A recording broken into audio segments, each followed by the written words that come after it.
మీ ప్రాణాలను కాపాడుకోవడానికి 5 చిట్కాలు. ఒకవేళ మీ జీవితం ప్రమాదంలో ఉందని నేను మీకు చెబితే ఆశ్చర్యపోకండి. ఎందుకంటే ఈ కొత్త సంవత్సరంలో మీ చుట్టూ ఏదో జరగబోతోంది. మీరు చాలా అప్రమత్తంగా ఉండాలి. మీరు చూస్తున్న ఈ స్క్రీన్పై మీరు ఇప్పుడు 2 వేర్వేరు వ్యక్తుల లంగ్స్ను చూస్తున్నారు. మీ ఎడమవైపు లంగ్స్ తాజాగా కనిపిస్తున్నాయి. కుడివైపు లంగ్స్ చాలా వాడిపోయినట్టున్నాయి. ఈ 2 లంగ్స్లో సిగరెట్లు తాగే వ్యక్తికి చెందిన లంగ్స్ ఏది అని మిమ్మల్ని అడిగితే చాలామంది కుడివైపు ఉన్న లంగ్స్ అని సమాధానమిస్తారు. ఎందుకంటే ఈ లంగ్స్ పూర్తిగా పాడైనట్లు కనిపిస్తాయి. కానీ ఇక్కడ ఈ 2 లంగ్స్ను కలిగి ఉన్న వ్యక్తులు ఎప్పుడూ సిగరెట్ ముట్టుకోలేదు. మరి ఇద్దరి లంగ్స్లో ఇంత పెద్ద తేడా ఎందుకుంది అంటే, ఫ్రెష్ లంగ్స్ ఉన్న ఎడమ పక్క వ్యక్తి పర్వతాల్లో నివసిస్తాడు, స్వచ్ఛమైన గాలిని పీల్చుకుంటాడు. కుడివైపు లంగ్స్ ఉన్న వ్యక్తి మన దేశానికి గొప్ప రాజధాని అయిన ఢిల్లీలో నివసిస్తాడు. ఢిల్లీ గాలి చాలా విషపూరితంగా మారింది. ఎవరైనా అక్కడ 1 సంవత్సరం పాటు ఉంటే అతని జీవితకాలం 5 సంవత్సరాలు తగ్గుతుందట. రాబోయే 20 సంవత్సరాల్లో లంగ్స్కు సంబంధించిన వ్యాధులు, దాని కారణంగా మరణించే వాళ్ల సంఖ్య అక్కడ అతిపెద్దగా ఉంటుంది.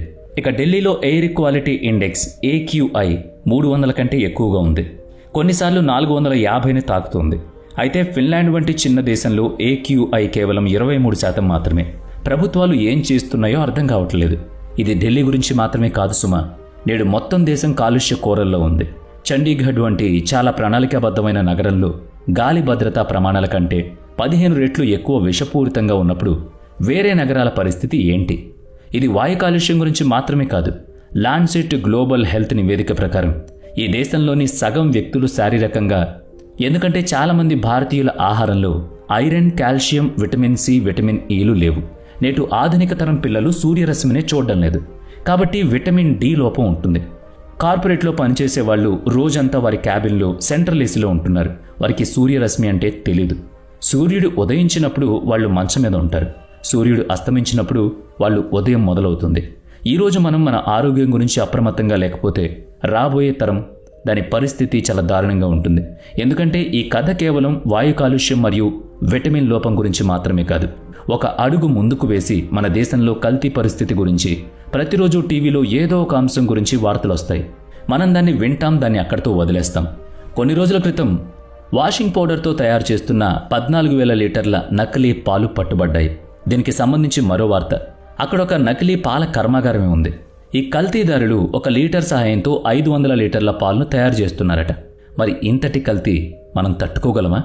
మన బాడీ ఎందుకు పనికొస్తోంది? రాజస్థాన్లోని కుచ్వాజ్ జిల్లాలో ఒక ప్రభుత్వ ఆసుపత్రిలో ఒక గర్భిణీ స్త్రీ ప్రసవం కోసం శస్త్రచికిత్స చేయించుకుంటోంది.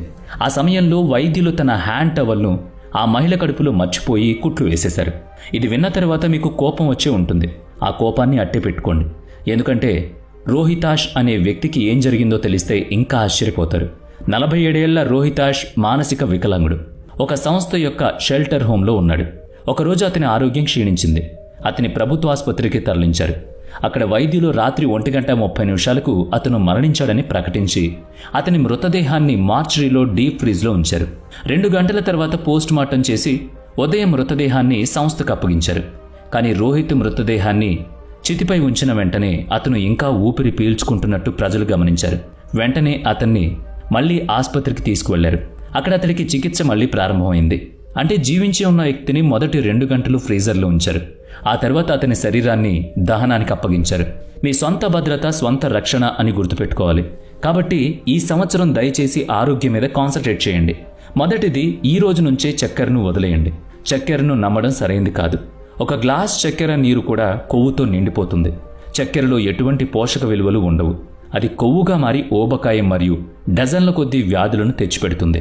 చక్కెర వల్ల ఏ వ్యాధి వస్తుందని అడగలేము. ఎందుకంటే సర్వవ్యాధులకు మూల కారణం ఆ చక్కెర మాత్రమే.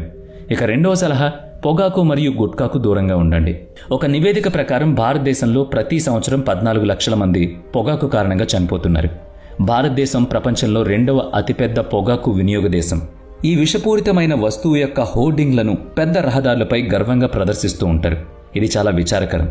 నిజానికి పొగాకు కంపెనీలు యాలకుల అమ్మకం పేరుతో ఏం అమ్ముతున్నాయో ఎవ్వరికీ తెలియదు. ఇక మూడవది, శరీరాన్ని ఆల్కలీన్గా మార్చుకోవడానికి ప్రయత్నించండి. ఆల్కలీన్ నీరు త్రాగండి. నేటి యుగంలో గాలి మరియు నీరు బాగుంటే శరీరం అనేది వ్యాధులతో స్వయంగా పోరాడగలుగుతుంది.